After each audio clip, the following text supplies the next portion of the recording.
শুনছেন গল্প স্বল্প 107 FM রেইনবোতে। গল্প স্বল্প, গল্প স্বল্প। গল্পের সব চরিত্র কাল্পনিক, বাস্তবের সঙ্গে এর কোনো রকম মিল সম্পূর্ণ কাকতালীয়। এখানে বন্যপ্রাণী ও চোরা শিকার সংক্রান্ত যে ঘটনাগুলির উল্লেখ আছে সেটি সাহিত্যের প্রয়োজনে ব্যবহৃত হয়েছে। বাস্তব জীবনে বন্যপ্রাণী শিকার, পাচার বা প্রাণী হত্যা ও বন্যপ্রাণীর প্রতি নিষ্ঠুরতা ভারতীয় আইন অনুযায়ী দণ্ডনীয় অপরাধ এবং নৈতিকভাবে নিন্দনীয়। এগুলি গল্পে নিছক উদাহরণ হিসেবে দেখানো হয়েছে। লেখকের উদ্দেশ্য বন্যপ্রাণ সংরক্ষণ সম্পর্কে সচেতনতা বৃদ্ধি করা। এই গল্পের মধ্য দিয়ে লেখক কোনোভাবেই খুন হত্যা, চোরা শিকার, চিতাবাঘ হত্যা, পাচার সহ বেআইনি কোনো রকম কর্মকাণ্ডকেই উৎসাহিত করেননি। এই গল্প কোনোভাবেই কোনো কুসংস্কারকে প্রশ্রয় দেয় না। এই গল্পে উল্লিখিত কোনো ব্যক্তি, প্রতিষ্ঠান অথবা সম্প্রদায়ের প্রসঙ্গ নিছক গল্পের প্রয়োজনে এসেছে। এ বিষয়ে লেখক অথবা FM রেইনবো কলকাতা কোনোভাবেই দায়ী নয়। গল্প স্বল্পতে আজ শুনবেন অনিরুদ্ধ সরকারের লেখা রহস্য সন্ধানী রুদ্রেশ ও রহস্যময় চিতাবাঘ। লেখক অনিরুদ্ধ সরকারের জন্ম 25শে অগস্ট 1987 সালে কলকাতায়। বাংলা ভাষা সাহিত্যে স্নাতকোত্তর পাশ করার পর তিনি সাংবাদিকতা ও সিনেমা নিয়ে পড়াশোনা করেছেন। কর্মসূত্রে শিক্ষকতা, অধ্যাপনা থেকে বর্তমানে প্রথম সারির সংবাদ মাধ্যমের সম্পাদনা বিভাগে যুক্ত আছেন। এখনও পর্যন্ত তিনি 35টিরও বেশি বই লিখেছেন, যার মধ্যে অন্যতম দেশ বিদেশের গুপ্তধন, রহস্যে ঘেরা হিমালয়, রহস্যে ঘেরা তিব্বত, বিসমিল্লার সানাই ইত্যাদি। আজকের গল্প তাঁর সৃষ্ট গোয়েন্দা চরিত্র রহস্য সন্ধানী রুদ্রেশকে নিয়ে। এই গল্পটি রুদ্রেশ সিরিজের পঞ্চম গল্প। রুদ্রেশের ভূমিকায় সোমক, গল্পের কথক অর্থাৎ অরিঞ্জয়ের চরিত্রে অরিজিৎ। অন্যান্য ভূমিকায় অর্পণ, বাসু, কল্পলাল, উজ্জ্বল, সুদীপ্ত, আত্রেয়, সৌমিক, সুনন্দা ও রাজীব। গল্পের সূত্রধার রাজীব। শুরু হচ্ছে রহস্য সন্ধানী রুদ্রেশ ও রহস্যময় চিতাবাঘ।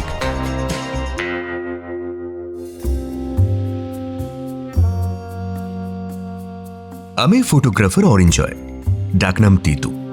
হঠাৎ করে ফটোগ্রাফি ছেড়ে কেন কলম তুলে নিলাম সেটা প্রথমেই বলেনি। আমার বন্ধু রুদ্রেশের কাহিনী লিপিবদ্ধ করব বলে। ছেলেবেলা থেকে শার্লক হোমসের ভক্ত আমার বন্ধুটি যে চাকরি ছেড়ে হোমসগিরিকেই পেশা হিসেবে নিতে চলেছে তা আমি ঘুণাক্ষরেও টের পাইনি। কিন্তু ধীরে ধীরে দক্ষতার সাথে ও যখন একের পর এক জটিল কেস সমাধান করতে শুরু করলো, ঠিক করলাম এগুলো জনসমক্ষে আসা উচিত, আর সেই কারণেই লিখতে শুরু করলাম। ইংরেজি সংবাদপত্র জগতের একজন নামী ক্রাইম জার্নালিস্ট নিজের পেশা ছেড়ে একজন দুঁদে গোয়েন্দা হয়ে উঠবে তা আমরা কেউই বুঝে উঠতে পারিনি। ও অবশ্য নিজেকে গোয়েন্দা না বলে রহস্য সন্ধানী বলতেই বেশি পছন্দ করে। আমার বন্ধু রুদ্রেশ রায়, বয়স 38, ফিট বডি, হাইট 5'11", মাথার চুল খানিকটা লম্বা, ক্লিন শেভ, মাঝে মধ্যে দাড়ি রাখে। একসময়ের মেধাবী ছাত্র, গভীর পর্যবেক্ষণ শক্তি, প্রচুর মানুষের সাথে মেলামেশা আর ঘুরে বেড়ানো। আমার আর রুদ্রেশের বয়সের পার্থক্য বছর দুয়েকের। আমরা একে অন্যকে নাম ধরেই সম্বোধন করি আর তুমি বলি। রুদ্রেশের বন্ধু অমিত বর্মা দার্জিলিংয়ে একটা চা বাগান লিজে নিয়েছে। সেই সূত্রে আমাদের দার্জিলিং যাত্রা। আমরা গেছিলাম দুদিনের জন্য ছুটি কাটাতেই, কিন্তু সেই চা বাগানে আমরা কিভাবে একটা রহস্যের মধ্যে জড়িয়ে পড়লাম আজ সেই কাহিনী বলতে চলেছি। সেপ্টেম্বর মাস, দার্জিলিংয়ের আবহাওয়া মনোরম।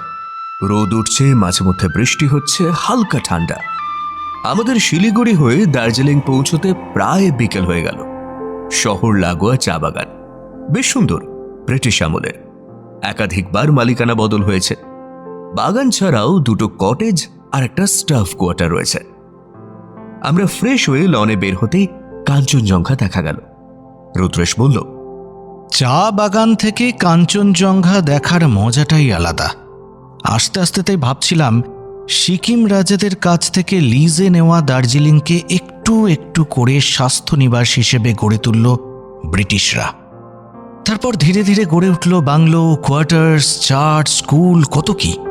এরপর ডক্টর ক্যাম্পবেলের হাত ধরে এলো চা চাষ। তারপরে চা এক্সপোর্টের জন্য গড়ে উঠল দার্জিলিং হিমালয়ান রেলওয়ে, এলো টয় ট্রেন।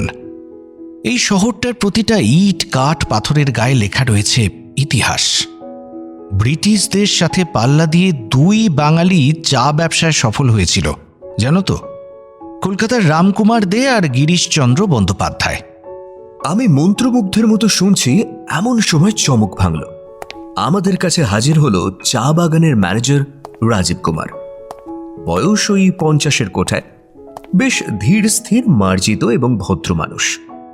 অমিত বলেছিল যে দার্জিলিংয়ে রাজীব আছে প্রায় 20 বছরের মতো, অভিজ্ঞ লোক। রাজীব রুদ্রেশকে বলল, স্যার, আজ রাতে বাগানের লনে একটা পার্টি রয়েছে। আপনি এবং দাদা এলে খুব ভালো হয়। পার্টিতে আয়োজক বন ও বন্যপ্রাণী বিশেষজ্ঞ রোহিত চৌধুরী, সমাজসেবক, একজন পরিবেশপ্রেমী, ব্যবসায়ী, 2টো পেট্রোল পাম্প, 10 অয়েল ট্যাঙ্কার আর 3-4খানা মিনি বাস রয়েছে। আপনারা এলে ভালো লাগবে। হ্যাঁ, ডিনার ওখানেই করবেন। হ্যাঁ, অবশ্যই যাব।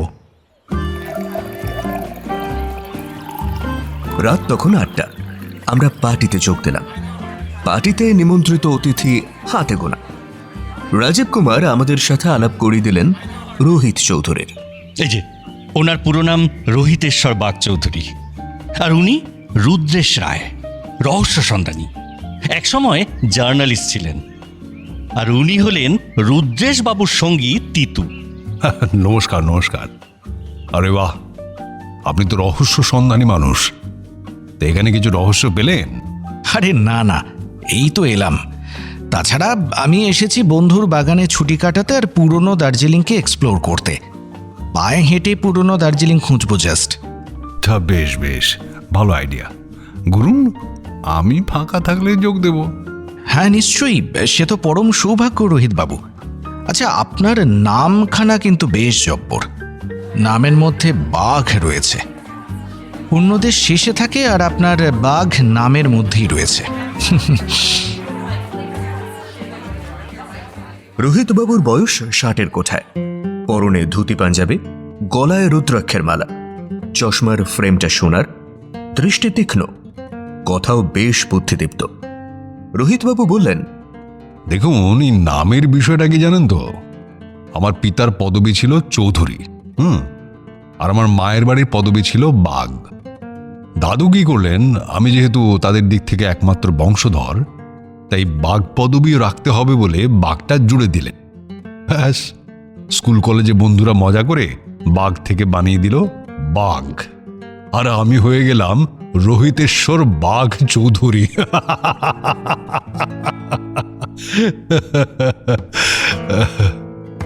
এটা শুনে আমরা সবাই হো হো করে হেসে উঠলাম। আমাদের কথার মাঝখানেই রাজীব আরও 2জনকে নিয়ে হাজির। আচ্ছা, আলাপ করিয়ে দিই। ওনারা 2জন হলেন এই চা বাগানের গেস্ট। ওপাশের কটেজের 2টো রুমে ওনারা রয়েছে। ও হলো নয়নজ্যোতি লাহিড়ী, বন ও বন্যপ্রাণী গবেষক, চা বাগান ও লেপার্ড নিয়ে থিসিস লিখছে, বাড়ি চন্দননগর। আর ইনি হলেন রাইমা ধর, বিশিষ্ট ওয়াইল্ড লাইফ ফটোগ্রাফার। বিভিন্ন ম্যাগাজিনে ওর ছবি দেখে থাকবেন আপনারা, বাড়ি হাওড়া। নয়নের বয়স আনুমানিক 45 আর রাইমার 30। রোহিতবাবু, আপনার নামে বাঘ আছে আর আপনার বাঘেও আগ্রহ রয়েছে, কি ঠিক বললাম? রহস্যবাবু, আপনার তো গোয়েন্দার চোখ মশাই, কি করে বললেন? আপনার গলার যে বাঘ নখের লকেটটা ঝুলছে, ওটা দেখেই বললাম। তা বলতে পারেন, তবে সাধারণ বাঘের থেকে আমার চিতাবাঘে আগ্রহ বেশ বেশি। আমার খুব ইচ্ছে একটা চিতাবাঘ পোষার। আমার ঠাকুরদা পুষেছিলেন, বুঝলেন। উনি জমিদার ছিলেন আর একজন দক্ষ শিকারীও ছিলেন।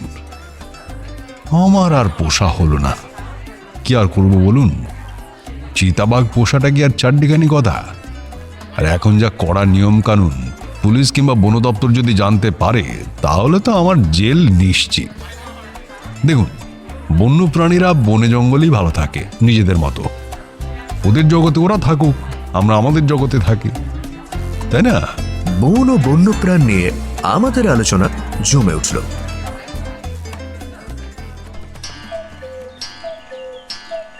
সকাল 7টা, আমরা লনে বসে পেপার পড়ছি। রুদ্রেশকে বললাম, খবরটা পড়েছো? হ্যাঁ, পড়েছি। ভারতের উত্তর সীমান্তে প্রতিবেশী দেশে পাচারের সময় একটা চিতাবাঘ, 2টো প্যাঙ্গোলিন আর কিছু বিরল পাখি ধরা পড়েছে। দিন দিন চোরাচালান যে হারে বেড়ে চলেছে, খুব চিন্তার বিষয়। এই খবরটা নিয়ে আমরা দুজন আলোচনা করছি, এমন সময় চা বাগানের একজন কর্মচারী ছুটতে ছুটতে আমাদের কাছে এসে হাঁপাতে হাঁপাতে বলল, বাবু বাবু, খুন খুন, চিতাবাঘ মেরে ফেলেছে। ওই যে ওইদিকে ওইদিকে। বলতে বলতেই চলে গেল। আমি আর রুদ্রেশের সঙ্গে সঙ্গে দৌড় লাগালাম। চা বাগানের পেছনের দিকে হাজির হতেই দূর থেকে একজন পুলিশ অফিসারকে আসতে দেখে রুদ্রেশ হাত দেখালো। আরে আরে, কিশোর যে, কতদিন পরে দেখা বলো তো। তিতু, আলাপ করিয়ে দিই। ও হলো কিশোর ছেত্রী, দক্ষ পুলিশ প্রশাসক। আর ও হলো তিতু, আমার বন্ধু কাম ভাই কাম ওই সহযোগী বলতে পারো। আরে রুদ্রেশ, তুমি এখানে? ভাবতেই পারছি না। সেই বছর 8 আগে দেখা হয়েছিল কার্শিয়াঙে, মনে আছে? হ্যাঁ, ভোটের আগে পাহাড়ের হালচাল জানতে এসেছিলাম। তখন তো পুরো দস্তুর সাংবাদিক ছিলাম। এখন তুমি রহস্য সন্ধানী রুদ্রেশ, তোমার কাহিনী পড়ি আমি। তা এখানে কি মনে করে? বছর 5 হলো এখানকার দায়িত্ব নিয়েছি, বুঝলে। প্রমোশন হয়েছে, কাঁধে স্টার বেড়েছে, সঙ্গে দায়িত্ব। সে কি হয়েছে? কেসটা কি? চা বাগানের ম্যানেজার রাজীব কুমারের ডেড বডি মিলেছে। সে কি? হ্যাঁ, গতকাল রাত্রে চা বাগানের পার্টিতে আলাপ হয়েছিল। বেশ ভালো ভদ্রলোক, মিশুকে। চলো তো দেখে একবার। তোমরা দুজনে এই গ্লাভস দুটো পরে নাও তো। লাশের কাছাকাছি পৌঁছে গিয়ে দেখলাম রাজীবের দেহ পড়ে রয়েছে চা বাগানের পিচ রাস্তার একধারে। মাথায় একটা আঘাত স্পষ্ট, আর সারা শরীর জুড়ে অজস্র আঁচড়ের দাগ, মাংস তুলে নেওয়ার ক্ষত। বন্য প্রাণীর আক্রমণ মনে হচ্ছে। হ্যাঁ, চিতাবাঘ। সঠিকভাবে বললে ইন্ডিয়ান লেপার্ড। চা বাগানে বছরে অনেকজনই চিতাবাঘের আক্রমণে আহত হয়, কেউ কেউ মারাত্মক জখম হয়ে মারাও যায়। এটা চা বাগানের খুব স্বাভাবিক ঘটনাই বলতে পারো। রুদ্রেশ ডেড বডির খুব কাছে গিয়ে খুঁটিয়ে দেখতে লাগলো, তারপর বলল, ঘটনাটা কিন্তু খুব স্বাভাবিক নয় কিশোর। রাজীব কুমার বন্ধ হাতে একটা ছোট্ট চামড়ার টুকরো ধরে রয়েছে। এই দেখো। তার মানে এই যে চিতাবাঘ ওকে আক্রমণ করেছিল সে হয়তো পোষা চিতাবাঘ। আক্রমণের সময় ও নিজের প্রাণ বাঁচাতে চিতাবাঘের গলার কাছের বেল্টে হাত দিয়ে টেনে ধরেছিল, যার ফলে ওই বেল্টের সামান্য ছেঁড়া টুকরো রাজীবের হাতে রয়ে গেছে। আর মাথায় আঘাত হয়তো খুনই করেছে। পোস্টমর্টেম রিপোর্টে সেটা পরিষ্কার হবে। তার মানে রুদ্রেশ, তুমি বলছো চিতাবাঘ সরাসরি আক্রমণ করেনি, তাকে দিয়ে আক্রমণ করানো হয়েছে? একদম তাই, আমার প্রাথমিক অনুমান তো তাই। তার মানে কোল্ড ব্লাডেড মার্ডার। বলতে পারো।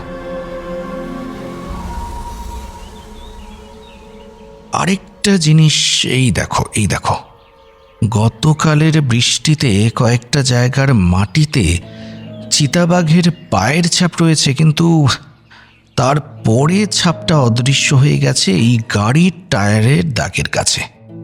তার মানে কেউ গাড়িতে করে চিতাবাঘ নিয়ে এসেছিল, তারপর সে ওই চিতাবাঘকে দিয়ে আক্রমণ করিয়েছে। তাই হবে। আরে বাস, ভালোই হয়েছে। যখন এসেই পড়েছো তখন এই কেসটার দায়িত্বটা নাও তো। তিতু, কাহিনীর নাম দিও রুদ্রেশের গোয়েন্দাগিরি, বুঝলে? এই একেবারে না। তুমি জানো তো, সত্যজিৎ রায় দার্জিলিংয়ের পাহাড়েই প্রথম জন্ম দিয়েছিলেন ফেলুদার, আর গল্পের নাম ছিল ফেলুদার গোয়েন্দাগিরি। ফেলুমিত্তিরের প্রথম গল্প। এবার যাই করো, রুদ্রেশের গোয়েন্দাগিরি দিও না। কিশোর হেসে ফেলল। রুদ্রেশ টপিক পাল্টে প্রসঙ্গে ফিরে বলল, কিশোর, তুমি গলার এই বেল্টের অংশটা ফরেন্সিকে পাঠিয়ে দাও। রিপোর্ট এলে আমাকে পাঠিয়ে দেবে, কেমন? আমাদের একটু রাজীব কুমারের ঘরটা সার্চ করে দেখা প্রয়োজন। খটকা লাগছে যে ওর সাথে কার এমন কি শত্রুতা হলো যে চিতাবাঘ দিয়ে আক্রমণ করিয়ে ওকে হত্যা করতে হলো। রাজীব কুমারের বাড়ি মালদায়। বাড়িতে রয়েছে বৃদ্ধ মা বাবা, স্ত্রী আর 10 বছরের ছেলে। খবর দেওয়া হয়েছে হয়তো বিকেলের দিকেই ওরা এসে পৌঁছবেন। আমরা রাজীব কুমারের ঘরের দরজা খুলে ভেতরে প্রবেশ করলাম। সাজানো ঘর, পরিষ্কার পরিচ্ছন্ন। দেওয়ালে বিভিন্ন বন্য প্রাণীর ফ্রেমে বাঁধানো ছবি। টেবিল জুড়ে বিখ্যাত সব ওয়াইল্ড লাইফ ম্যাগাজিনের প্রচুর পুরনো সংখ্যা। এছাড়াও বিভিন্ন পশু পাখির চার্ট বানানো রয়েছে টেবিল জুড়ে। টেবিল আলমারি খুঁজতে খুঁজতে পাওয়া গেল একটা ডায়েরি। দক্ষতার সঙ্গে রাজীব যেখানে চিতাবাঘের জীবনচক্র লিখে রেখেছে, যেমন তারা কখন আসে, এবছর কতগুলো চিতাবাঘ, এই সমস্ত। তবে এছাড়াও ডায়েরিতে রয়েছে বেশ কিছু নাম্বার, যেমন 5, 8, 22, 30 এই রকম। এই নম্বরগুলো কিসের হতে পারে রুদ্রেশ? ঠিক বোঝা যাচ্ছে না। ডেট হতে পারে, কিছু কোডিং ল্যাঙ্গুয়েজও হতে পারে। ডায়েরির শেষ পাতায় রোহিত চৌধুরীর ফোন নাম্বার লেখা রয়েছে। রোহিত বাবুর সাথে একটা জিগরি ব্যাপার ছিল রাজীবের। এই ছবিগুলো দেখো, রাজীব আর রোহিত দুজন বন্যপ্রাণী নিয়ে বক্তব্য রাখছে। আর আর এই এই ছবিটা দেখো, যমজ চিতাবাঘের সাথে রাজীব আর রোহিত। বাহ, দারুণ তো, ইন্টারেস্টিং। ছবিটা দাও তো, আমার কাছে থাক। রুদ্রেশ, আর কাকে কাকে জেরা করা যায় বলো তো? গতকালের পার্টিতে দুজন গেস্টকে দেখেছিলাম। রাজীবই আলাপ করিয়েছিল। ওই তো ওদের দেখতে পেয়েছি, নয়নজ্যোতি লাহিড়ী আর রাইমা ধর। চলো ওদের সাথে একটু কথা বলে নেওয়া যাক। আর চা বাগানের কর্মচারী বলতে দুজন সাধারণ স্টাফ, ওরা কাজ শেষে বাড়ি চলে যায়। আমি তো পার্টি শেষ করে বিছানায় শুয়েই ঘুমিয়ে পড়েছি, কোনো কিছুই দেখিনি। রাইমা, আপনি কিছু দেখেছেন?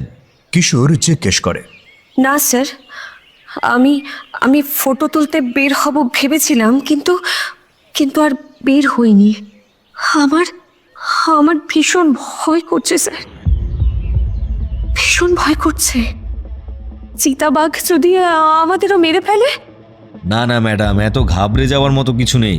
আমি বাড়ি চলে যাব, আমি বাড়ি চলে যাব স্যার, আমার ভালো লাগছে না। হ্যাঁ যান, আপনি বাড়ি যেদিন খুশি চলে যেতে পারেন, কিন্তু চা বাগান ছাড়ার আগে অতি অবশ্যই পুলিশকে ইনফর্ম করবেন, কেমন? Thank you. পরদিন একটু বেলা করে আমরা গেছিলাম পদ্মজা নাইডু হিমালয়ান জুলজিক্যাল পার্ক। বিখ্যাত স্বাধীনতা সংগ্রামী সরোজিনী নাইডুর মেয়ে ছিলেন পদ্মজা নাইডু। তিনি পশ্চিমবঙ্গের রাজ্যপাল ছিলেন। তার নামেই দার্জিলিংয়ের চিড়িয়াখানার নামকরণ হয়েছে। ভারতের উচ্চতম চিড়িয়াখানা এটি, ৭,০০০ ফুট উচ্চতায় অবস্থিত। রুদ্রেশ বলল, এটা বিশ্বের উচ্চতম চিড়িয়াখানা। এখানে হিমালয় অঞ্চলের বিপন্ন প্রাণী যেমন তিব্বতী নেকড়ে, লাল পান্ডা এবং স্নো লেপার্ডের মতো প্রাণীদের সংরক্ষণ করা হয়। চিড়িয়াখানাটা সত্যি অসাধারণ। আমি রুদ্রেশ নানান রকম আলোচনা করতে করতে ফিরলাম। রুদ্রেশ আমাকে চিতা আর চিতাবাঘের পার্থক্য বোঝাতে বোঝাতে ফিরল। চা বাগানের লনে দেখলাম কিশোর ছেত্রী অপেক্ষা করছে। আমরা লনের চেয়ার টেনে বসতেই কিশোর বলল, রুদ্রেশ, এত বছরের ক্যারিয়ারে আজ একটা অদ্ভুত ঘটনার সম্মুখীন হয়েছি। অদ্ভুত ঘটনা মানে কি অদ্ভুত ঘটনা? জঙ্গলে একটা চিতাবাঘ উদ্ধার হয়েছে যার মাথাটা নেই। তাই নাকি?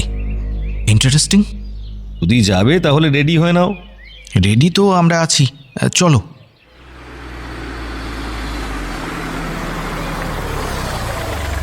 পুলিশের গাড়ি বন দপ্তরের অফিসের ভেতরে ঢুকল। বিরাট আকারের একটা বড় টেবিলের ওপর একটা চিতাবাঘের দেহ শোয়ানো আছে। পাশেই একজন পশু চিকিৎসক দাঁড়িয়ে রয়েছেন।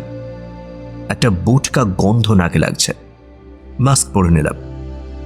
সত্যি চিতাবাঘের মাথাটা নেই। রুদ্রেশ চিতাবাঘের সামনে এগিয়ে গেল। তারপর পকেট থেকে ম্যাগনিফাইং গ্লাসটা বের করলো আর পাশে রাখা একটা গ্লাভস পরে চিতাবাঘের গলার অংশ থেকে একটা চামড়ার ছোট্ট টুকরো এনে কিশোরের হাতে দিয়ে বলল, খেয়াল করে দেখো, একই চামড়ার বেল্ট। গতকাল এই চিতাবাঘের গলায় বাঁধা বেল্টই রাজীবের হাতে ছিল। এই চিতাবাঘের গলার বেল্ট আর গতকালের বেল্ট একই চিতাবাঘের বেল্টের অংশ। কিশোর, আমি 100% নয়, 1000% শিওর। এটা ফরেন্সিকে পাঠাও, এই তথ্যটাই বেরোবে। মানে আমি গতকাল যেটা বলেছিলাম সেটাই ঠিক। এই চিতাবাঘকে দিয়েই রাজীব কুমারকে হত্যা করা হয়েছে। যে চিতাবাঘ রাজীবকে মেরে ফেলল, আজ সেই চিতাবাঘকে অন্য কেউ মেরে ফেলল। স্ট্রেঞ্জ। এরকম ঘটনা আমি প্রথমবার দেখছি। আমার 3টে প্রশ্ন: কেন রাজীবকে খুন, কেন চিতাবাঘ দিয়ে খুন, আর তৃতীয় প্রশ্ন, চিতাবাঘের মাথাটা কোথায়? দেখো কিশোর, আমার 2টো অনুমান রয়েছে। একটা হলো চিতাবাঘের মাথাতে অনেক বেশি পরিমাণে দামি জিনিস রয়েছে, যেমন সামনের 2টো দাঁত বা ক্যানাইন, চোখ, সব মিলিয়ে সাজানোর জন্য পুরো মাথাটাই। চোরবাজারে চিতাবাঘের মাথা বেশ মূল্যবান। চিতাবাঘের গায়ের চামড়ার থেকে ওর মাথার দাম 10 গুণ বেশি। আর দ্বিতীয়ত, চামড়াটা ছাড়িয়ে নিয়ে যাওয়া পাচারকারীদের হয়তো খুব কষ্টসাধ্য মনে হয়েছে, যে কারণে ওরা মাথাটা কেটে নিয়ে গেছে। ওটা নিয়ে পালানো অনেক সহজ, একটা পিঠের ব্যাগেই চলে যাবে। কিন্তু একটা খটকা থেকেই যাচ্ছে কিশোর। চিতাবাঘ দিয়ে রাজীবকে হত্যা করিয়ে তারপর কেন তারও মাথা কেটে নেওয়া হলো? যদি পোষা চিতা হয় তাহলে সে তাকে হত্যা করবেই বা কেন? এটা কি কোনো বড় প্ল্যানের অংশ? আমার কিন্তু মনে হচ্ছে এই রাজীব কোনো না কোনোভাবে চোরা চালানের সঙ্গে যুক্ত ছিল। আমাদের এই পুরো বিষয়টা একটু খতিয়ে দেখতে হবে। রুদ্রেশ কিশোরকে বলল, রোহিতবাবুর ওখানেও আমাদের একবার যাওয়া উচিত, কি বলো? সেদিনের পার্টিতে তো উনিও উপস্থিত ছিলেন। ঠিক বলেছ, ওনার বাংলো থেকে একটু ঘুরে আসা যায়।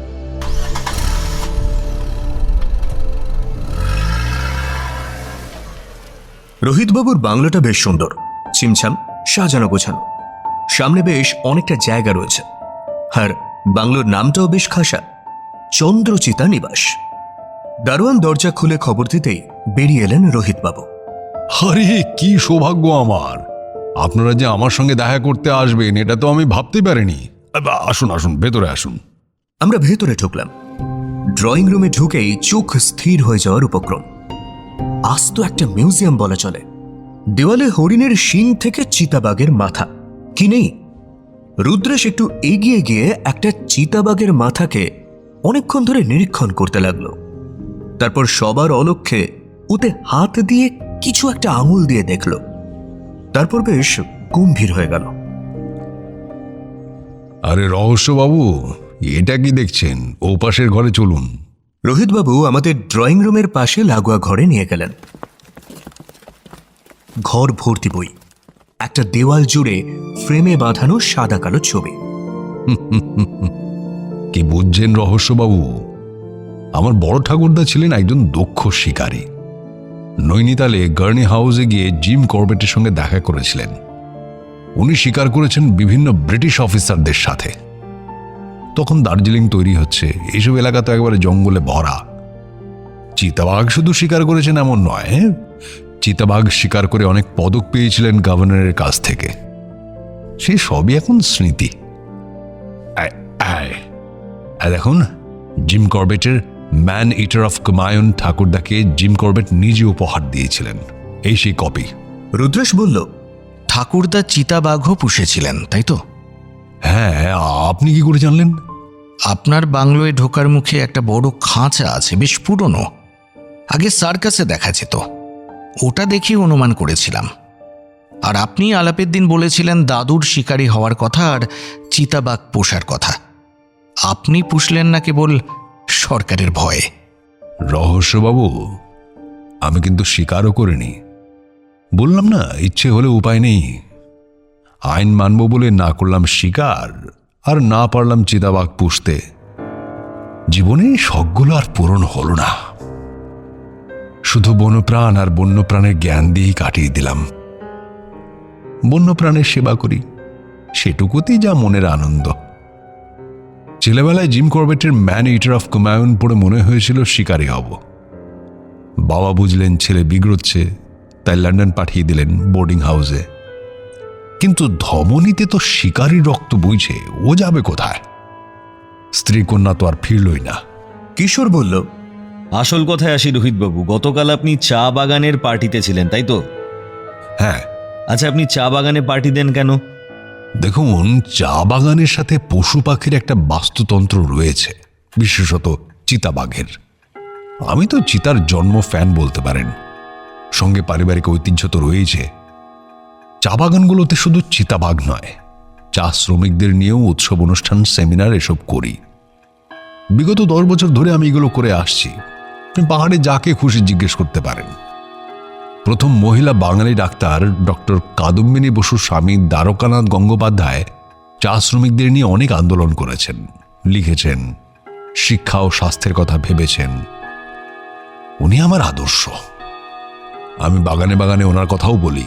আপনি জানেন রাজীব কুমারের ডেড বডি পাওয়া গেছে? শুনে রোহিতবাবু চমকে উঠলেন। সে কি করে? আমরা সঠিক কিছু কারণ খুঁজে বের করতে পারিনি, তবে আমাদের অনুমান চিতাবাঘের আক্রমণে মৃত্যু হয়েছে রাজীব কুমারের। বলেন কি? বাবা, খুবই দুঃখজনক বিষয়। বড় ভালো ছেলে ছিল রাজীব। বন ও বন্য প্রাণীদের নিয়ে ওর গভীর পড়াশোনা ছিল। অনেক সেমিনারে ও আমার সাথে বক্তব্য রাখতে গেছে। আপনাকে ও 2টো যমজ চিতাবাঘের ছানা উপহার দিয়েছিল, সেগুলো কোথায়? ও তো 5 বছর আগের গল্প। উপহার দেয়নি তো, ওই ছবি তুলেছিলাম, তারপর বন দপ্তরকে দিয়ে দিই। আমি রাখবো কোথায়? ওই ছবিটা দেখুন, আমার পাশের দেওয়ালে টাঙানো আছে যেটা, ও ওইটা। হ্যাঁ, একটা কপি ওর কাছে ছিল। রুদ্রেশ বলে, ব্রিটিশ আমলে এক অফিসারের স্মৃতিচারণ পড়ে জেনেছি, সেই সময় এই এলাকার লেপচারা জঙ্গলে চিতাবাঘের ছানা এনে দিত ব্রিটিশ অফিসারদের। তারা সেই ছানাগুলোকে বড় করত। তারপর বড় হওয়ার সাথে সাথে যখন তারা হিংস্র হয়ে উঠত, তখন তাদের গুলি করে হত্যা করত। তারপর তাদের মাথা, চামড়া দেওয়ালে ঝুলিয়ে রাখত। সেই থেকে এই রেওয়াজ চালু হয়ে যায়। বিশেষত রাজা, মহারাজা আর জমিদাররা এই রেওয়াজ বজায় রাখে। স্বাধীনতার পর আইন না এলে আমাদের জঙ্গলে আর পশু পাখি থাকতো না। আচ্ছা, আপনার কি মনে হয় রাজীবের খুন নিয়ে? ওর সাথে কি কারো শত্রুতা ছিল জানেন? চা বাগানে যাতায়াতের সূত্রে আমার যেটুকু আলাপ, আমরা একসাথে অনেক জায়গায় অনুষ্ঠান করেছি, এইটুকুই। ঈশ্বর ওনার আত্মাকে শান্তি প্রদান করুক। হরি ওম তৎসৎ। রোহিতবাবু, আরও একটা বিষয়, গতকাল পাহাড়ের জঙ্গলে একটা চিতাবাঘের দেহ উদ্ধার হয়েছে। আশ্চর্যের বিষয়ে চিতাবাঘের মাথাটা পাওয়া যায়নি। হ্যাঁ, আরে বাস, এ তো আমার জীবনে শোনা প্রথম এই ধরনের ঘটনা। আপনি এ বিষয়ে কিছু বলবেন? মানে আপনার যা মনে হয়। দেখুন অফিসার, কোনো চিতাবাঘের মাথা তো দুরকমভাবে মিসিং হতে পারে। এক, যদি অন্য কোনো জন্তু তাকে আক্রমণ করে এবং মাথার অংশ খেতে খেতে নিয়ে যায়, আর তা না হলে দ্বিতীয়ত জঙ্গলে যদি দীর্ঘদিন লাশ হিসেবে পড়ে পচে যায় তখন। আর এইগুলো বাদ দিলে পড়ে থাকে চোরাচালান। আমারও অনুমান পাচারকারীদের কাজ। চিতাবাঘের চামড়ার তুলনায় চিতাবাঘের মাথা অনেক বেশি দামি, কিন্তু কোনো কারণে পাচারকারীর মনে হয়েছে পুরো শরীর থেকে চামড়া ছাড়ানো এসব সময় সাপেক্ষ কাজ, ধরা পড়ার প্রবল সম্ভাবনা। সেই কারণেই সে মাথা নিয়ে পালিয়েছে। রুদ্রেশের চোখ ঘুরছিল। ও তীক্ষ্ণভাবে পুরো ঘরটা পর্যবেক্ষণ করছিল। হঠাৎ করে বলে ওঠে, আরে রোহিতবাবু, এই 5, 8, 14, 28 এই নাম্বারের সংখ্যাগুলো কিসের? আমরা কিন্তু এই ধরনের সংখ্যার টোকেন রাজীব কুমারের ঘরেও পেয়েছি। এইগুলো আমার দুখানা পেট্রোল পাম্প আছে জানেন নিশ্চয়ই। হ্যাঁ, যারা সময় মতো টাকা দিতে পারে না, ধার নেয়, তাকে ওই তারিখে টোকেন দিয়ে দিই। টাকা দেয়, টোকেন ফেরত দিয়ে যায়, আর টোকেনের তারিখের পাশে তার ধারের অঙ্ক লেখা থাকে খাতায়। এই দেখুন। বলে একটা ডায়েরি এনে সে রুদ্রেশের হাতে দেয়। রুদ্রেশ একটু উল্টে বলে, ও আচ্ছা, বেশ, ঠিক আছে। ঠিক আছে, আজকে চলি, পরে দেখা হচ্ছে। এই বিষয়ে কোনো প্রয়োজন হলে আপনাকে কিন্তু আবারও বিরক্ত করব। আরে কি বলেন, যে কোনো সময় আসবেন, কোনো অসুবিধে নেই। নমস্কার।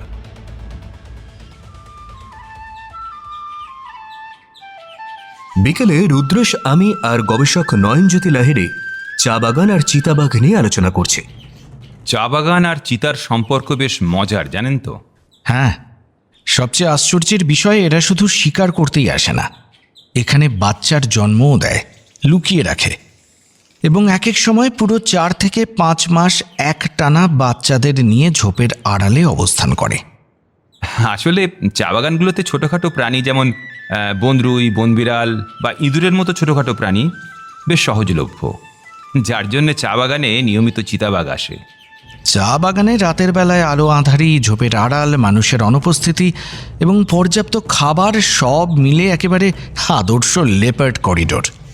ঠিক বলেছেন। এমন সময় রাইমা এলো। আমার টিকিট হয়ে গেছে নয়নদা, কাল ভোরেই বেরিয়ে যাব।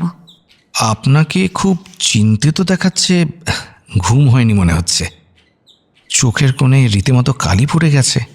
স্যার, আমি এই চিতাবাঘের আক্রমণ বা এই বিষয়টাতে অত্যন্ত ভীত। আমার খুব ভয় হচ্ছে স্যার।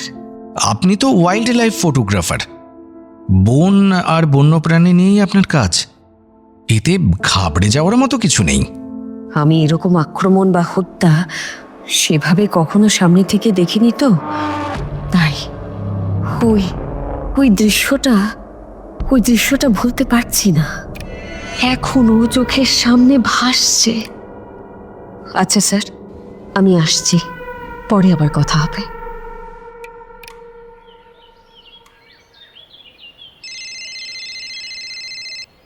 সকাল 8টা। রুদ্রেশ তখনও ঘুমোচ্ছে। ফোন এলো, আর ওপাশে কিশোর। আমি গাড়ি পাঠাচ্ছি, রুদ্রেশকে নিয়ে এক্ষুনি চলে এসো। রুদ্রেশকে আমি ঘুম থেকে তুললাম। চা ব্রেকফাস্ট করতে করতেই গাড়ি চলে এলো। আমরাও বেরিয়ে পড়লাম। গাড়ি একটা জঙ্গলের মধ্যে গিয়ে থামল।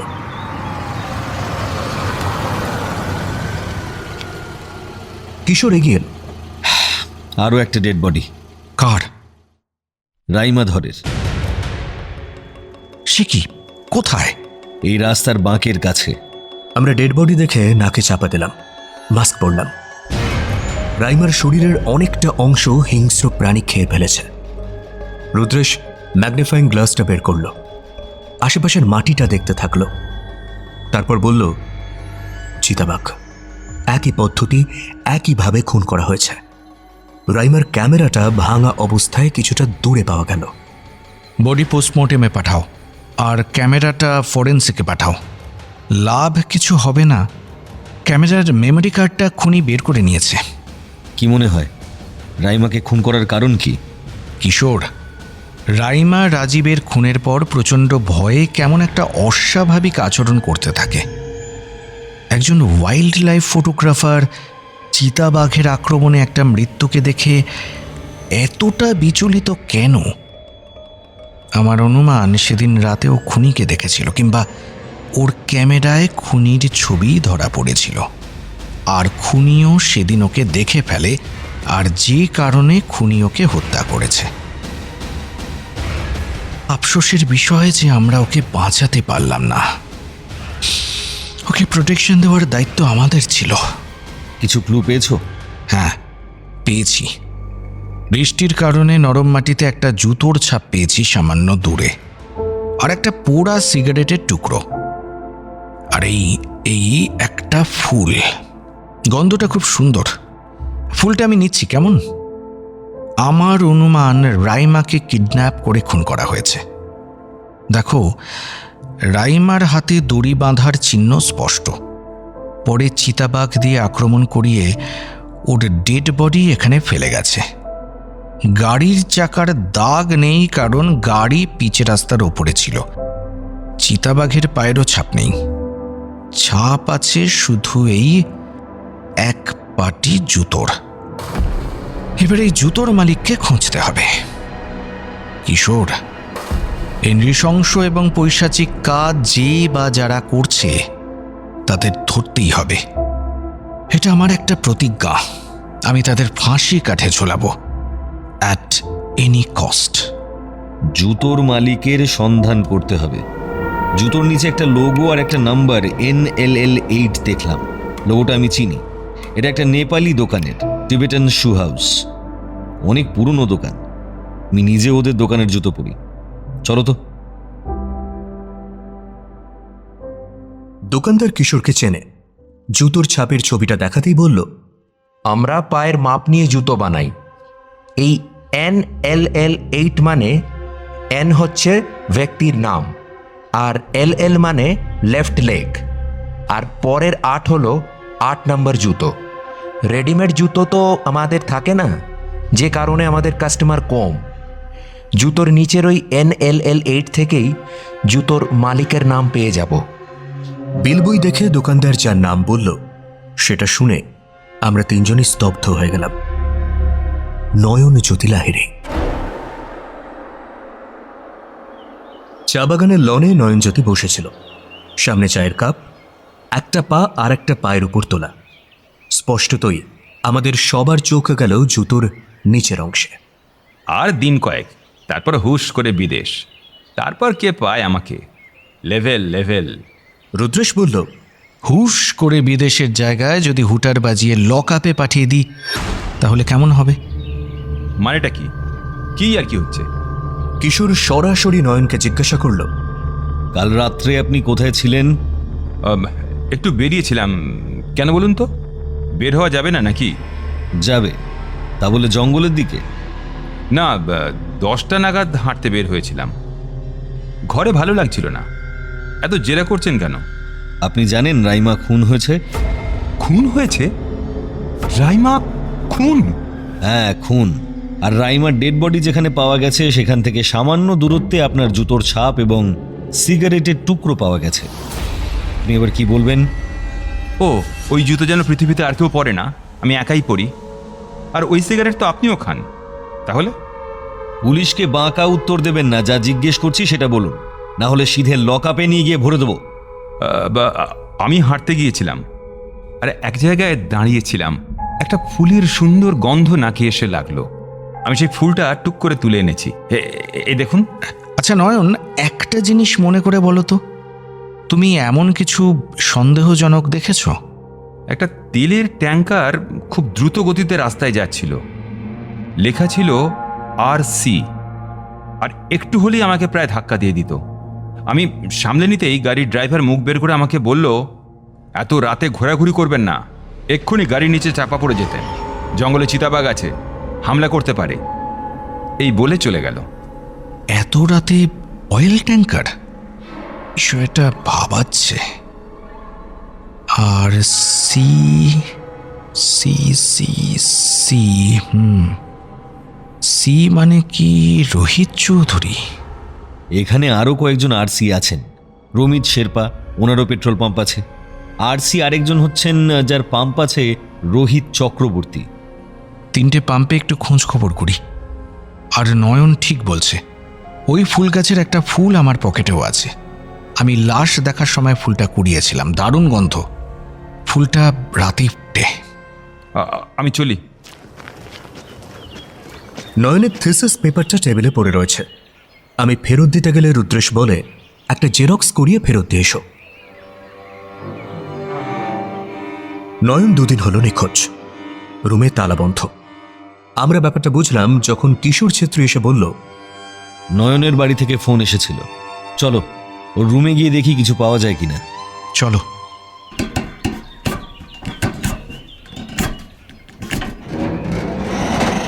দরজার তালা ভাঙতে হলো, কিন্তু ভেতরে কিছুই নেই। রুদ্রেশ, আমি কিছু বুঝতে পারছি না। আমার অনুমান নয়ন কিডন্যাপড, হয়তো খুন হয়ে যাবে। কারণ? ওর থিসিস, মানে কি বলছো? ওর থিসিস আমি পড়েছি। লেপার্ড বন্যপ্রাণী নিয়ে ওর গবেষণা প্রশংসাযোগ্য, কিন্তু ও এই গবেষণায় দার্জিলিং ও প্রতিবেশী রাষ্ট্রের সীমান্তের চোরাচালান নিয়ে বিশদে লিখেছে, যা চোরাচালানকারীদের পক্ষে বিপজ্জনক। এখন এই থিসিসের কথা ও কাকে কাকে বলেছে সেটা আমরা জানি না। অতএব বুঝতেই পারছো যে চোরা শিকারী বা চোরাচালানকারীরা এই বিষয়ে যদি জানতে পারে তো ওর মৃত্যুর আশঙ্কা রয়েছে। তুমি কি করে জানলে? ওর থিসিসটা আমি পড়েছি। নয়ন তো বিদেশ যাবে শুনছিলাম। ওটাই তো বড় খটকার বিষয়। ওর পরিবারের এত টাকা নেই যে ওকে বিদেশে পাঠাবে, আর হঠাৎ করে ও এতগুলো টাকাই বা পেল কোথা থেকে যে বিদেশ যাওয়া কনফার্ম বলছিল? আচ্ছা, থিসিসটা বেচে দেয়নি তো? কারেক্ট, কিন্তু কার কাছে সেটা খোঁজ নিতে হবে। এই যে রুদ্রেশ, আমার একটা নিমন্ত্রণ আছে বুঝলে, গিফট কিনতে হবে। ম্যালের দিকে যাব।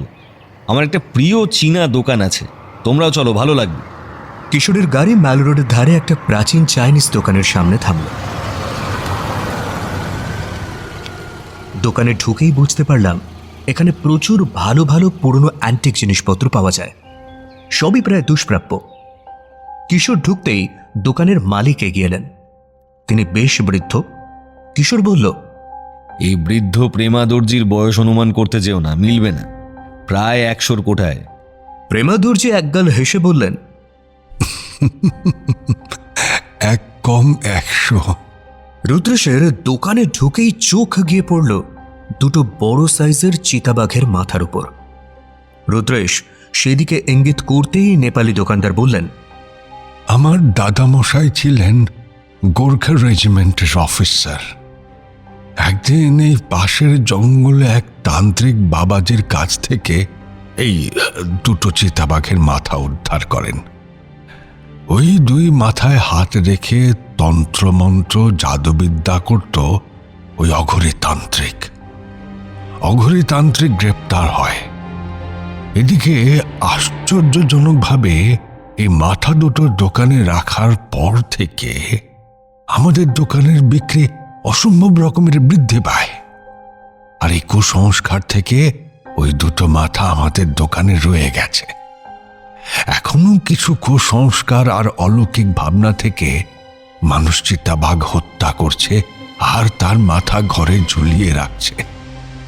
কেউ বা হাতির দাঁত রাখছে, কেউ বা হরিণের শিং ঝুলিয়ে রাখছে সৌভাগ্যের জন্য। আর এই ভাবনা মানুষের মনে ঢুকিয়ে দিচ্ছে ওই তান্ত্রিক। রুদ্রেশ একটু আনমনা হয়ে গিয়েছিল। প্রেমা দর্জির দিকে তাকিয়ে বলল, ঠিক বলেছেন, আমাদের সবাইকে ভাবতে হবে, তবেই সমাজ বাঁচবে। ভালো সমাজ গড়তে পারলেই ভালো নাগরিক পাবো আমরা। কিশোর একখানা বড় বুদ্ধ মূর্তি কিনল। এমন হয়েছে? খুব ভালো হয়েছে। সকাল সকাল কিশোর এসে আমাদের ঘুম থেকে তুলল। জঙ্গলে আবার লাশ মিলেছে একটা। নিশ্চয়ই নয়নের। তুমি তো অন্তর্যামী দেখছি। আমাদের যেতে হবে। আমরা যুদ্ধকালীন তৎপরতায় রেডি হয়ে নিলাম আর বেরিয়েও পড়লাম। জঙ্গলে গিয়ে একটা মাথা লাশ দেখতে পেলাম, যার দেহের একটা অংশ ছিন্ন ভিন্ন। লাশের জুতো দেখে বুঝতে পারলাম এটা নয়ন, সেই NLL-8। রুদ্রেশ লাশটা খুব খুঁটিয়ে পরীক্ষা করতে লাগলো আর দেখল নয়নের ডান হাতের মুঠোয় একটা ছোট্ট কৌটো, সিঁদুর কৌটোর মতো আকারের। কৌটোটা খুলতেই একটা গুঁড়ো ধরনের জিনিস পাওয়া গেল। ফরেস্ট অফিসার এসে বললেন, এটা হরিণের শিংয়ের গুঁড়ো, মেডিসিন হিসেবে ব্যবহৃত হয়। স্যার, এটা খুব এক্সপেন্সিভ, কিন্তু এই শিংয়ের গুঁড়োর ব্যবহার বেশি করেন তান্ত্রিকেরা, আর এর দাম কয়েক লক্ষ টাকা অবধি হতে পারে। তার মানে নয়নের হাতের এই কৌটো কোনো না কোনোভাবে তন্ত্রমন্ত্র এবং তান্ত্রিকের সাথে জড়িত।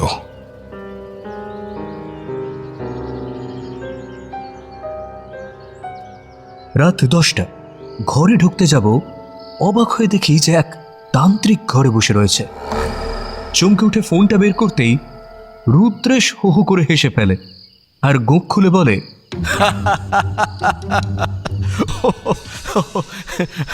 আমি রুদ্রেশ।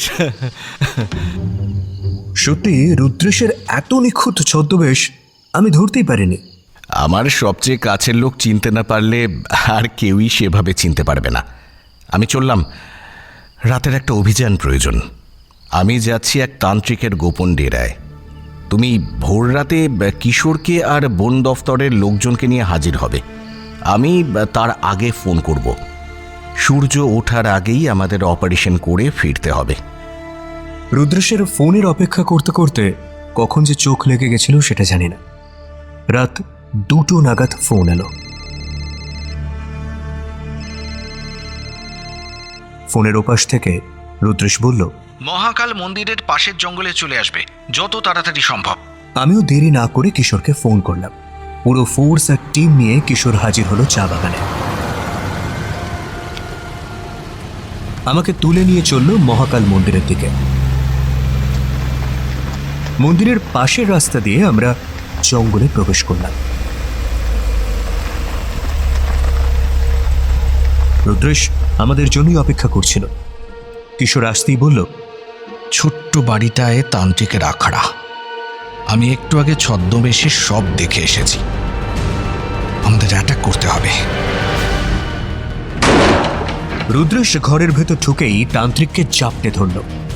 তান্ত্রিকের সাথে রুদ্রেশের হাতাহাতি শুরু হলো।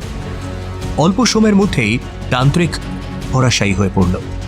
এদিকে বাইরে তখন একটা ছোট্ট গাড়িতে জিনিসপত্র লোড হচ্ছিল। পুলিশ তাদের সারেন্ডার করতে বললেই তারা আলো বন্ধ করে গুলি চালাতে শুরু করল।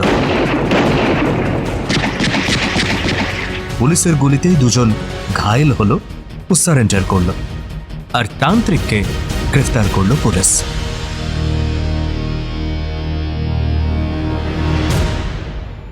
তান্ত্রিকের নাম গুণনিধি আচার্য। তিনি গুণাচার্য নামে এলাকায় প্রসিদ্ধ। গুণাচার্যের আশ্রমে মিলল জোড়া চিতাবাঘের মাথা, হরিণের শিং, চিতাবাঘের চামড়া, হাতির দাঁত আর সঙ্গে আরো কত কি। আপনাকে দুটো প্রশ্ন করব। একটা হলো, আপনার মাথার ওপরে কে আছে, মানে আপনার বস কে? আমি জানি না। আমাদের কাছে একটা নম্বর আসে, মাসের 30 দিন অনুযায়ী নম্বর লেখা থাকে, যার মধ্যে একটা কোড দেয়া থাকে। যেমন নম্বর 10 মানে হরিণের শিং, 18 মানে চিতাবাঘের মাথা, 22 হলো হাতির দাঁত। এমন হাজারো কোড রয়েছে। এটা চোরাচালানের সূচিপত্র। প্রতি মাসেই এই তালিকা বদলে যায়। ঠিক একই ধরনের নাম্বার আমরা দেখেছি রাজীবের ঘরে।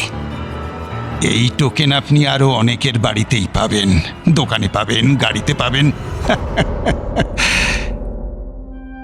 কতজনকে গ্রেপ্তার করবেন স্যার? বিরাট নেটওয়ার্ক, যাদের কিছুই আপনি জানেন না। আপনারা ফিনিশ হয়ে যাবেন। খুব বড় একটা রিস্ক নিয়ে ফেলেছেন। আপনাদের মৃত্যু কিন্তু আসন্ন। সেটা সময় বলবে। তার মানে আমরা রাজীব কুমারের ঘরে যে নম্বরগুলো দেখলাম সেগুলো সবই চোরাচালানের। ঠিক। গুণনিধি আচার্যকে রুদ্রেশ হরিণের শিং গুঁড়ো ভর্তি কৌটোটা বের করে বলল, আমার দ্বিতীয় প্রশ্ন, এটা কি আপনার? না, কিন্তু এ খুবই দামি জিনিস। তন্ত্রমন্ত্রে এর ব্যবহার হয়, সে কথা ঠিক, কিন্তু এটি আমার নয়। রুদ্রেশ বলল, কিশোর, এসব জিনিসপত্র মানে হাড়ের চূর্ণ, জড়িবুটি, ভালুকের লোম, এসব কিছু নির্দিষ্ট দোকান আছে, সেখানে গেলেই মিলবে।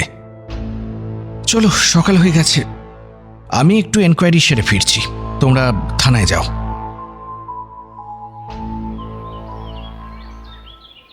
সকাল থেকে রুদ্রেশের কোনো পাত্তা নেই।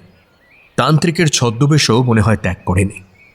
দুপুর 2টো নাগাদ রুদ্রেশের ফোন এলো। বলল, পুরো টিম নিয়ে যত তাড়াতাড়ি সম্ভব ঘুম স্টেশন পার হয়ে প্রথম যে পেট্রোল পাম্পটা পাবে ওখানে চলে এসো। পাম্প ঘিরে ফেলবে, কেউ যেন পালাতে না পারে। রুদ্রেশ ফোন রাখতেই আমি কিশোরকে ফোন করলাম, আর পুরো টিম নিয়ে হাজির হলাম রুদ্রেশের চিহ্নিত পেট্রোল পাম্পে। আর পাম্প ঘিরে পাম্পের লোকজনকে পুলিশ ভ্যানে তোলা হলো। কিন্তু রুদ্রেশ কোথায়? রুদ্রেশকে ডাকবো কি নাম ধরে, না কি করবো, এইসবই আমি 7-5 ভাবছি। তখনই ফোনটা বেজে উঠল কিশোরের, রুদ্রেশের ফোন। রুদ্রেশ নির্দেশ দিল যে পাম্পের পাশের রাস্তা দিয়ে পিছনের দিকে আমরা যেন আসি। পাম্পের পেছনেই একটা গোডাউন। আমরা সেখানে পৌঁছতেই দেখলাম যে একটা চেয়ারে হাত পা বাঁধা অবস্থায় বসে রয়েছেন রোহিতেশ্বর চৌধুরী। খানিকটা দূরে একটা বন্দুক পড়ে রয়েছে, আর রুদ্রেশের হাতে ওর রিভলভারটা তাক করে রয়েছে রোহিত বাবুর দিকে।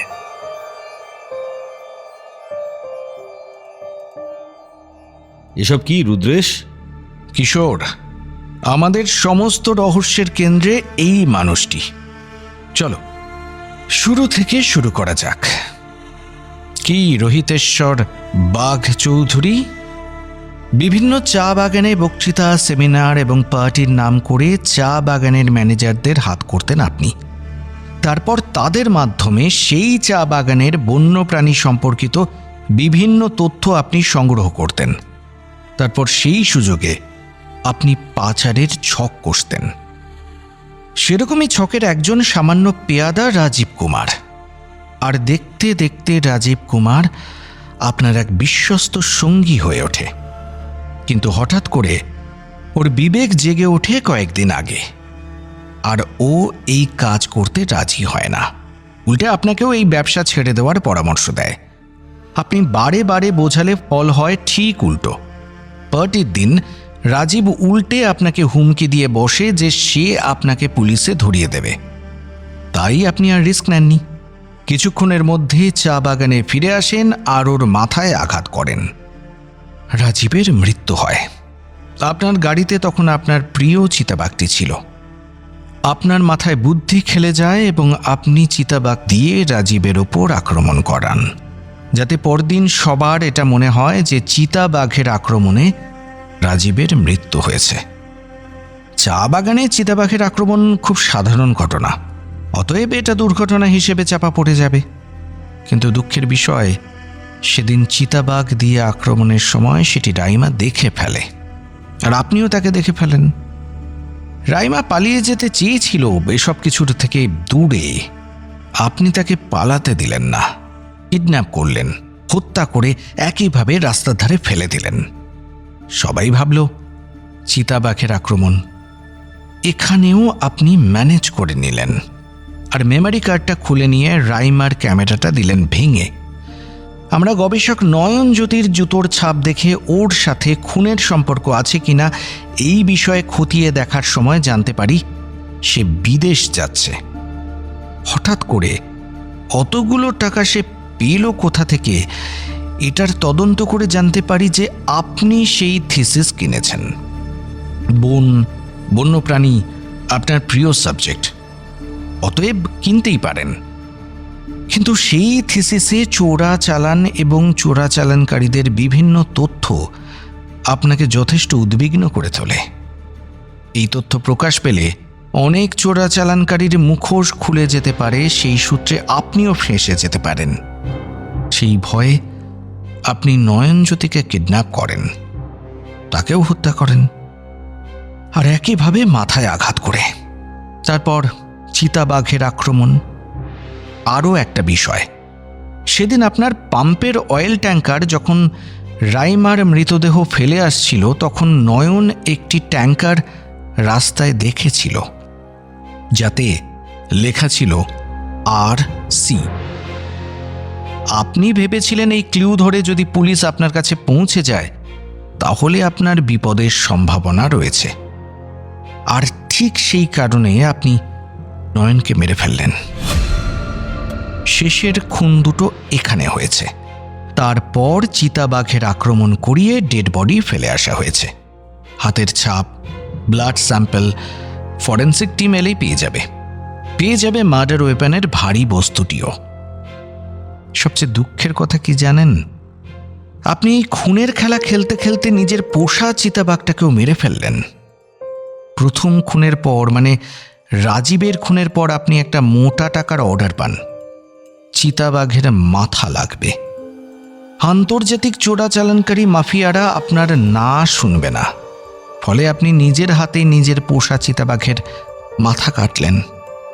আপনার এজেন্ট তান্ত্রিক গুণনিধির কাছে পাঠিয়ে দিলেন, কিন্তু বর্ডারে সেই চোরাচালানকারীর দল ধরা পড়ল। আপনি মাথা সাপ্লাই দিতে পারলেন না, ফলে সেই মাথা পুনরায় ফিরিয়ে আনলেন নিজের হেফাজতে।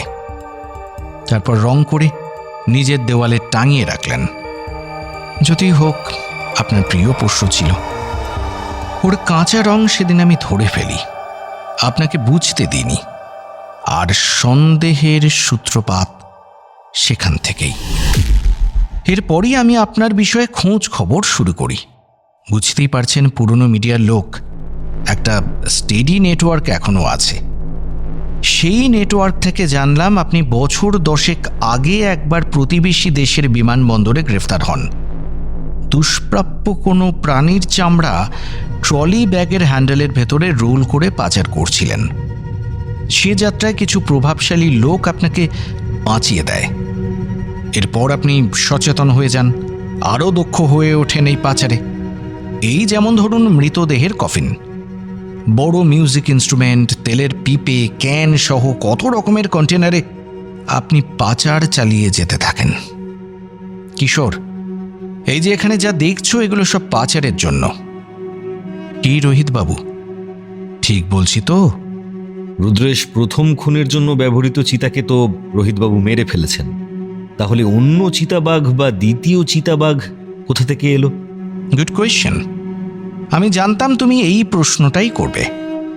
তোমার মনে আছে রাজীবের ঘরে একটা যমজ চিতাবাঘের ছবিতে রোহিত বাবুকে দেখা গেছিল, যেগুলো উনি নাকি বন দফতরকে ফেরত দিয়েছিলেন?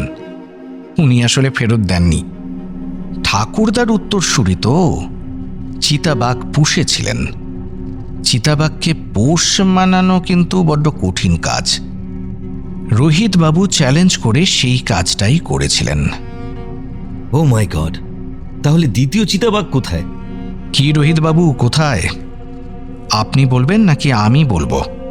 আমি জানি না, এসব গাঁজাখড়ি গল্পের কোনো প্রমাণ নেই আপনার কাছে। আপনি রহস্য রোমাঞ্চ ভালোবাসেন ঠিকই, কিন্তু কোর্ট প্রমাণ চাইবে। দ্বিতীয় চিতা নেই, আর ওটা না বের করতে পারলে আপনার কাহিনী অসমাপ্ত। কিশোর, বাইরে চলো। আমরা সবাই বাইরে এসে পাম্পের সামনে দাঁড়ালাম। রুদ্রেশ কিশোরকে একটা অয়েল ট্যাঙ্কারের দিকে আঙুল দেখিয়ে বলল, যাও এবার ওপরের ডালা তুলে উঁকি দিয়ে এসো। কিশোর শুনেই ছুটে গেল। ট্যাঙ্কের গায়ের সিঁড়ি বেয়ে ওপরের ডালা খুলেই চমকে গেল কিশোর। চিতাবাঘ, এই সেই দ্বিতীয় চিতাবাঘ। ঠিক, এই সেই দ্বিতীয় চিতাবাঘ।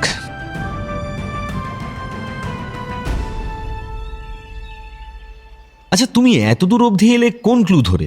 গলার বেল্টের টুকরো। প্রথমটা রাজীবের খুনের স্পটে, দ্বিতীয়টা মৃত চিতাবাঘের গলায়। ফরেন্সিক ও পশু চিকিৎসক জানালেন তার অনুমান প্রথম ও দ্বিতীয় চিতাবাঘের বয়স একই। তখন যমজ চিতাবাঘের ছবিটার কথা মনে পড়ল।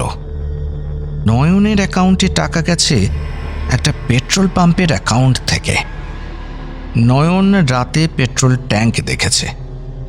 অত রাতে পেট্রোল ট্যাঙ্ক, তাও আবার পাহাড়ি রাস্তায়। ট্যাঙ্কের গায়ে আবার লেখা আর সি, মানে রোহিত চৌধুরী। বাঘ উনি এই ব্যবসায় লেখেন না। আর নয়নের হাতের হরিণের শিঙের যে গুঁড়ো পেয়েছিলাম, সেটা তান্ত্রিক বলল ও জানে না। সেটা স্থানীয় একটা জড়িবুটির দোকানে খোঁজ নিয়ে জানলাম একজন লোক 2 মাস অন্তর সাপ্লাই দেয়, আর কমন ব্যাপার, সে নীল রঙের জামা পরে আসে, অনেকটা ওই পাম্পের লোকের ড্রেসের মতো। ব্যাস, সব মিলিয়ে অনুমান একটাই, পেট্রোল পাম্প।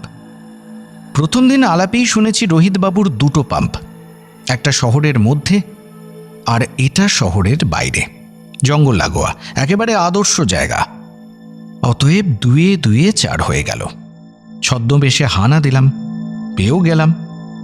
পালানোর চেষ্টা করতেই বেঁধে ফেলি। আর চিতাবাঘ যে ট্যাঙ্কের ভিতর তা কি করে বুঝলে? ওটা আমার মিডিয়া সেন্স। আমি ক্রাইম জার্নালিস্ট থাকার সময় একটা ভালুক পাচারের খবর করেছিলাম, ঠিক একই পদ্ধতিতে পাচার চলতো। সেটা হঠাৎ করেই মনে পড়ে গেল, আর অয়েল ট্যাঙ্কারে উঁকি মেরে কনফার্ম হলাম। তারপর তোমাকে ফোন করলাম। সত্যি মানুষের অপরিসীম লোভ বন ও বন্যপ্রাণকে বিপদের মুখে ঠেলে দিয়েছে। এদের বাঁচাতে না পারলে বাস্তুতন্ত্র যেমন ভেঙে পড়বে একদিন, তেমনি হয়তো আমরাও নিশ্চিহ্ন হয়ে যাব। এদের বাঁচানোর দায়িত্ব আমার, আপনার, সবার। দেখো কিশোর, সবাই যদি একটু চোখ কান খোলা রাখে আর একটু দরদ দিয়ে এদের ভালোবাসতে পারে, তাহলেই এরা বাঁচবে। ম্যান ভার্সেস ওয়াইল্ড নয়, ম্যান উইথ ওয়াইল্ড। আর হ্যাঁ, নয়নজ্যোতি লাহিড়ীর থিসিস পেপারটা আমি ছাপব। প্রকাশকের সাথে কথা হয়ে গেছে। এবছর কলকাতা বইমেলায় আমার এই কাহিনী যেমন প্রকাশ পাবে, তেমনি নয়নজ্যোতির বইও প্রকাশিত হবে। I promise you.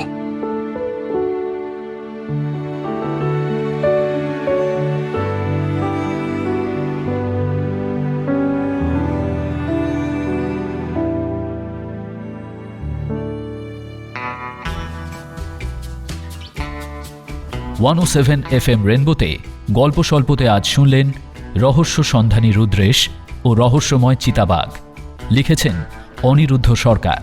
রুদ্রেশের ভূমিকায় সোমক, গল্পের কথক অর্থাৎ অরিঞ্জয়ের চরিত্রে অরিজিৎ, গল্পের সূত্রধার রাজীব, কিশোর বাসু, রাইমা সুনন্দা, নয়ন উজ্জ্বল, ফরেস্ট অফিসার রাজীব, তান্ত্রিক গুণাচার্য সুদীপ্ত, রাজীব কল্পলাল, দোকানদার আত্রেয়, চা বাগানের কর্মচারী সৌমিক এবং রোহিত ও প্রেমা দর্জির ভূমিকায় অর্পণ। সমগ্র পরিকল্পনা ও পরিচালনা শুভদা। শুনলেন গল্প স্বল্প। আমাদের গল্প যে কোনো সময় শুনতে ভিজিট করুন আমাদের official YouTube channel Akashvani Kolkata.